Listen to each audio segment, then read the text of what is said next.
എല്ലാവർക്കും നമസ്കാരം. ആദ്യമായി ഞാൻ രാജേന്ദ്രൻജി, ഗുരുനാഥൻജി, സന്തോഷ്ജിനെ സ്വാഗതം ചെയ്യുന്നു BJPയിൽ. ഞാൻ രാജേന്ദ്രജി പറയുന്ന കാര്യങ്ങളെല്ലാം കൃത്യമായി കേൾക്കുകയായിരുന്നു. ഞാൻ അദ്ദേഹത്തോട് ആദ്യം കണ്ടപ്പോൾ പറഞ്ഞത് ഇന്നും ഞാൻ പറയുന്നു, അദ്ദേഹമാണ് അതും പറഞ്ഞു, അദ്ദേഹത്തിന്റെ വാക്കിൽ പറഞ്ഞു. നാടിന്റെ ജനങ്ങളുടെ പ്രശ്നങ്ങൾ പരിഹരിക്കാൻ ഈ നാട്ടിൽ BJP NDAക്ക് മാത്രമേ കഴിയുള്ളൂ. ഇതിന്റെ തെളിവും ഇതിന്റെ ഫാക്റ്റും വസ്തുതയും എല്ലാവർക്കും മനസ്സിലായിട്ടുണ്ട്. എത്രയോ കാലമായി ഇവിടെ CPM-ഉം കോൺഗ്രസ് ഭരിച്ച ഈ നാട്ടിൽ ഇന്നും മൂന്നാറാണോ ഇടുക്കിയാണോ എത്ര സ്ഥലത്ത് ഇന്നും ജനങ്ങൾ അവരുടെ പ്രശ്നങ്ങൾ പരിഹരിക്കാണ്ട് ജീവിക്കുന്നു. അതെല്ലാം BJP NDA അധികാരത്തിൽ വന്നാൽ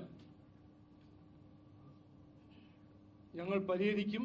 അത് സംരക്ഷിക്കാൻ, അവരെല്ലാം സംരക്ഷിക്കാൻ ഞങ്ങൾക്ക് മാത്രമേ കഴിയുള്ളൂ എന്ന് ഞാൻ പറയാൻ ആഗ്രഹിക്കുന്നു. ആദ്യം എനിക്ക് ഒരു നന്ദി മോദിജി എന്ന് പറയാൻ ആഗ്രഹിക്കുന്നു. ഇന്ന് രാവിലെ റെയിൽവേ മന്ത്രി അശ്വിനി വൈഷ്ണവ് ഇന്നലെ 2 പുതിയ ട്രെയിൻ ഗുരുവായൂർ തൃശൂർ 2 ട്രെയിൻ അദ്ദേഹം പ്രഖ്യാപിച്ചിട്ടുണ്ട്. പിന്നെ തിരുവനന്തപുരം ഹൈദരാബാദും ചെന്നൈ കണക്ട് ചെയ്യാൻ അമൃത് ഭാരത് ട്രെയിൻ ഹൈദരാബാദ് തിരുവനന്തപുരം കണക്ഷൻ, അതിന്റെ ഒപ്പം താമ്പരം തിരുവനന്തപുരം കണക്ട് ചെയ്യുന്ന ഒരു പുതിയ ട്രെയിനും അദ്ദേഹം അപ്രൂവ് ചെയ്തിട്ടുണ്ട്. അത് പറയാൻ ആഗ്രഹിക്കുന്നു.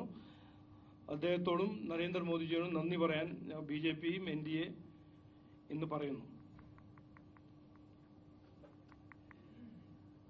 ഞാൻ ജനുവരി 6-ാം തീയതി നടത്തിയ പ്രസ് കോൺഫറൻസിലും പിന്നെ അത് കഴിഞ്ഞിട്ട് ജനുവരി 11-ാം തീയതി നമ്മുടെ ബഹുമാനപ്പെട്ട ഹോം മന്ത്രി മിനിസ്റ്റർ വന്ന് അമിത്ഷാജി വന്നപ്പോൾ ഈ election assembly election 2026 assembly election നാടിന്റെ ഭാവി തീരുമാനിക്കുന്ന ഒരു ഇലക്ഷനാണ്.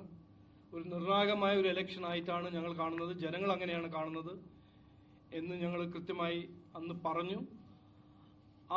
ഈ അടുത്ത 90 ദിവസം ഞങ്ങൾ പറയാൻ പോകുന്നതും ഞങ്ങളൊരു കാഴ്ചപ്പാട് വികസനം, വികസിത കേരളം, വിശ്വാസ സംരക്ഷണം,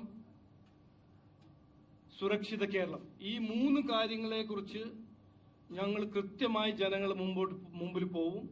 ഇതിനെ കുറിച്ച് ചർച്ച നടത്തും. കാരണം ഈ 3 കാര്യങ്ങളാണ് നമ്മളെ ഭാവിയിൽ ജനങ്ങളുടെ പ്രശ്നങ്ങൾ പരിഹരിക്കാനും നാടിനെ നന്നാക്കാനും ഈ 3 കാര്യങ്ങളാണ് ഏറ്റവും പ്രധാനപ്പെട്ട കാര്യങ്ങൾ.